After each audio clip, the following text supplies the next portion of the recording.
తెలంగాణలో భారతీయ జనతా పార్టీకి ఏం కావాలి? ప్రస్తుతం ఉన్నటువంటి లెక్క అయితే ఒకటి ఎంపీటీసీ, జెడ్పీటీసీ ఎన్నికల్లో విజయం మీద దృష్టి సారించాలి. స్థానిక ఎన్నికలకు సంబంధించి ఎందుకంటే స్థానిక ఎన్నికల్లో ఎక్కువ మంది మన వాళ్ళు ఉన్నప్పుడు విజయం ఎమ్మెల్యే సీట్ సాధించడం సాధ్యం. 70 స్థానాలు గెలవాలని లక్ష్యం పెట్టుకోవాలి.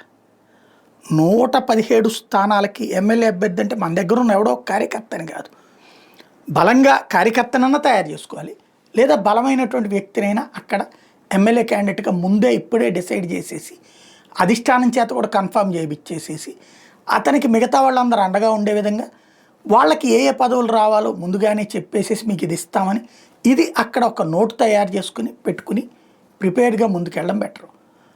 ఇప్పుడు కాకపోతే ఇంకెప్పుడు అన్నటువంటి రూట్లో వెళ్ళాలి. ఇప్పుడు మొన్న పార్లమెంట్ ఎన్నికల్లో ఘనమైనటువంటి విజయాన్ని అందించారు. ఇవాళ రోజున అటు కేసీఆర్ టీం మీద ప్రేమ రావట్లేదు, రేవంత్ మీద అభిమానం పోతుంది. ఈ సందర్భాన్ని సద్వినియోగం చేసుకోవడం అన్నటువంటి బీజేపీకి సంబంధించి అతి ముఖ్యమైనటువంటి అంశం.